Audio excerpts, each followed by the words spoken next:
You probably don't even realize it, but you've trained yourself to fear boredom. The moment silence creeps in, you reach for your phone. Stuck in traffic? Phone. Waiting in line? Phone. Even walking down the street, you can't resist checking it. It's like you're terrified of being alone with your own thoughts, and you're not the only one. We've built an entire culture that worships stimulation and treats boredom like a disease. But here's the truth. Boredom isn't your enemy. It's your untapped superpower. It's the hidden space where your brain comes alive in ways constant stimulation never allows. Think about the moments when real creativity has struck people. Einstein once said his greatest breakthroughs came not when he was hunched over equations, but when he was doing nothing, just daydreaming, letting his mind drift. He was a patent clerk staring out the window, lost in thought, and from that boredom came relativity, the very theory that reshaped how we see the universe. And it's not just Einstein. J.K. Rowling came up with the idea of Harry Potter on a long, boring train ride. Newton supposedly discovered gravity while sitting idly under a tree. Some of the most brilliant inventions, stories, and breakthroughs were born in those in-between spaces, when the mind was left to wander. But it doesn't just happen to geniuses of the past. It happens to you too, if you let it. Have you ever noticed how your best ideas show up in the shower? Or how you suddenly remember something important while driving with no music on? That's boredom at work. That's your brain connecting dots when you're not forcing it to. Some of the world's top entrepreneurs admit their greatest ideas didn't come from meetings or brainstorming sessions.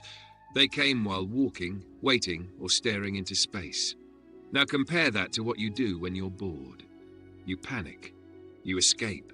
You open up apps designed to swallow hours of your life, drip-feeding you tiny hits of dopamine. You don't allow your brain to breathe. You're drowning it in noise, mistaking stimulation for living. And then you wonder why you feel stuck, uninspired and anxious all the time. Here's the uncomfortable truth. The reason you can't stand boredom is because boredom exposes you. When the distractions fall away, you're left with your own mind, your own fears, your own insecurities. That silence feels unbearable because it forces you to face yourself. Most people would rather scroll endlessly than confront their own thoughts. But the people who master that discomfort, they unlock something the rest of the world will never touch. Think back to when you were a kid. You didn't have a phone glued to your hand. You stared at the clouds. You made up games. You imagined worlds. That boredom forced you to be creative. Now, as adults, we've killed that skill. You don't need to imagine anything when you can just swipe and be entertained instantly. And because of that, your imagination starves. Science backs this up. When your brain isn't focused on external tasks, something called the default mode network kicks in. It's like the mind's background processor, stitching together memories, making sense of emotions, and sparking connections between ideas. That's where insight lives. That's where breakthroughs are born. But if you never let yourself get bored, that system never activates. You're short-circuiting your own creativity. Here's what's even crazier. Boredom builds resilience. It teaches you patience. It forces you to sit in discomfort without running away. And that skill, being able to endure silence, to endure stillness, translates into everything else in life. The ability to stay present when everyone else is fidgeting. The ability to think deeply when everyone else is distracted. That's how you rise above the noise. Look around you. Most people are sleepwalking through life with their faces buried in screens. They're not living, they're consuming. They'll spend years addicted to the next scroll, the next like, the next tiny hit of validation. But the ones who learn to embrace boredom, they'll think bigger. They'll create.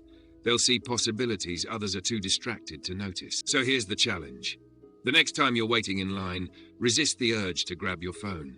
Let yourself feel that itch. Sit with it. Walk without music sometimes.